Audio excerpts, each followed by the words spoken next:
এখন সংসদের চতুর্থ অধিবেশনের প্রথম বক্তব্য রাখবেন মিস্টার হারুন। মাননীয় সদস্য, আপনার সময় 6 মিনিট। ধন্যবাদ মাননীয় স্পিকার। মাননীয় স্পিকার, আমাদের এই বাংলাদেশ প্রকৃতির অপরূপ সৌন্দর্য ভরা এক শান্তির ভূখণ্ড। বিশ্বের দীর্ঘতম সমুদ্র সৈকত, পৃথিবীর বৃহত্তম ম্যানগ্রোভ বন এবং হাজার বছরের সংস্কৃতি সহ এই দেশের মাটিতে জন্ম নিয়েছেন বহু জ্ঞানী গুণী মানুষ, যা আমাদের দেশের গর্ব।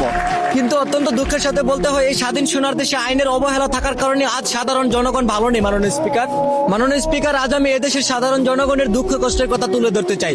বর্তমান বাজারে নিত্য প্রয়োজনীয় জিনিসপত্রের দাম এতটাই বেড়ে গেছে যে সাধারণ খেটে খাওয়া মানুষ দিশেহারা হয়ে পড়ে।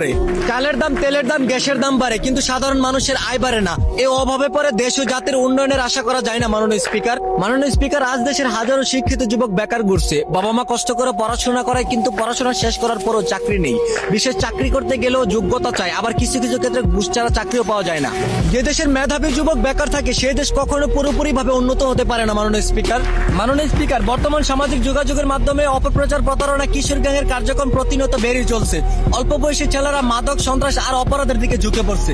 পরিবার, সমাজ, প্রশাসন সবাইকে একসাথে মিলে কাজ করতে হবে, নইলে ভবিষ্যৎ প্রজন্ম ধ্বংস হয়ে যাবে। মাননীয় স্পিকার, স্কুল কলেজ এমনকি মাদ্রাসা যাওয়ার পথেও মেয়েদের রক্ষা নেই। দর্শন, অবিচার, অলিক্ষণ প্রতিনিয়ত ঘটে যাওয়ার পরে এর কোনো প্রতিবাদ নেই। তবে আইন যদি সঠিক ও ন্যায় পথে চলতো, তাহলে দেশে এমন ঘটনা ঘটতো না। মাননীয় স্পিকার, আমরা সাধারণ মানুষ বড় বড় কথা বলতে চাই না। আমরা শুধু নিরাপদে থাকতে চাই, শান্তিতে চলতে চাই, ন্যায্য অধিকার নিয়ে মাথা উঁচু করে বাঁচতে চাই। পরিশেষে সরকারের কাছে একটাই আবেদন: দুর্নীতি বন্ধ করুন, দ্রব্যমূল্য নিয়ন্ত্রণ করুন, বেকারদের কর্মসংস্থান তৈরি করুন, সাধারণ মানুষের নিরাপত্তা নিশ্চিত করুন। ধন্যবাদ মাননীয় স্পিকার।